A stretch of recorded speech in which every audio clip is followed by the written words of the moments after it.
Good morning, children. Welcome back to our geography class. In the last class, Agriculture Part 1, we have discussed about the types of economic activities, that is, those are primary, secondary, and tertiary, and also the definition of agriculture and the farm system. What are the inputs which you are using in the agriculture, and what kind of process involved in it, and what is the output? How do we get the output? So these are all the things which we have discussed in the previous class. In today's class, at the end of this class, you will be able to learn the types of farming. Let's see. This is the flow chart of types of farming, children.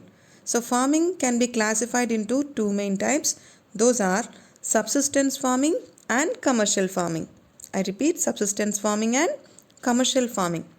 So in subsistence farming, it is further divided or classified into intensive subsistence agriculture and primitive subsistence. In the commercial farming, it is further classified into commercial grain farming and mixed farming. So let's see them in detail.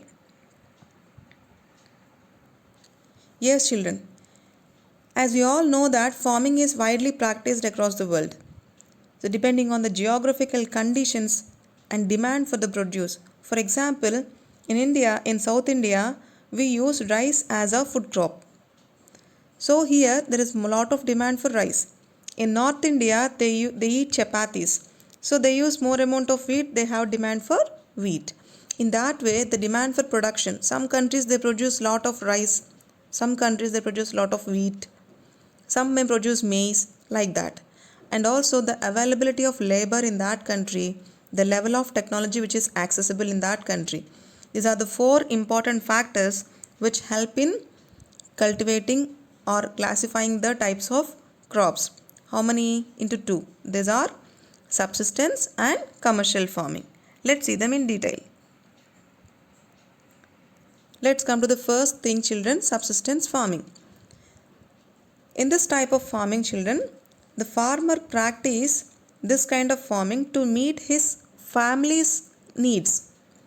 So traditionally, because he is cultivating for his family, he uses low levels of technology and also the household labor. It means he and his family, his wife, his children, they'll produce the crop in small plot of land. Okay, so because they're producing in small plot of land, the output also small. So again, the subsistence farming can be further classified into intensive subsistence and primitive subsistence. So let's see them in detail now. Intensive subsistence farming.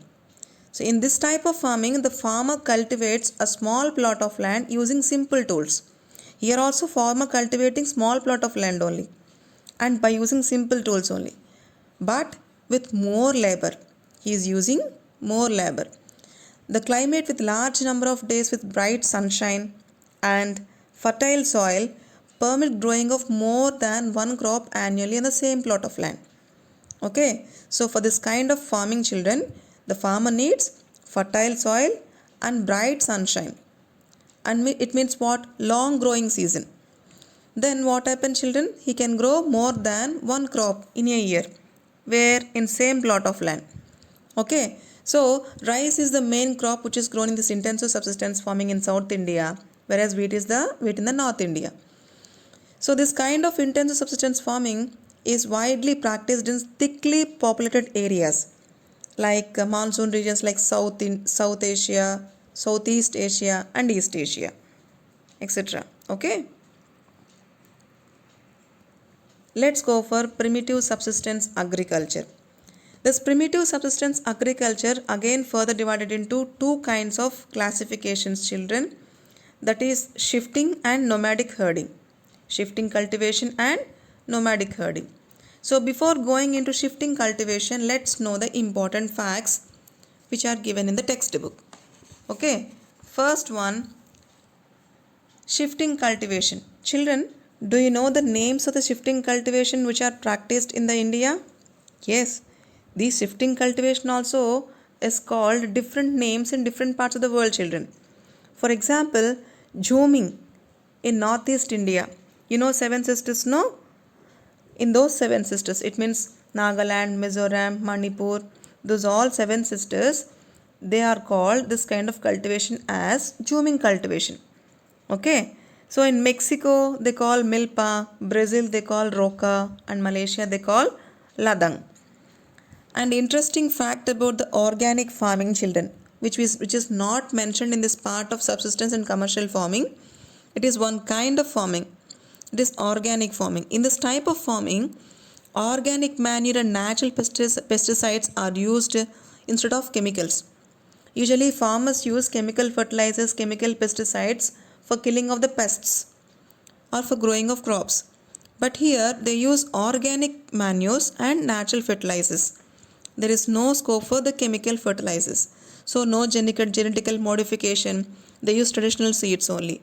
So, and they get the less amount of yield, but which is very much good for the health. That kind of farming is called organic farming.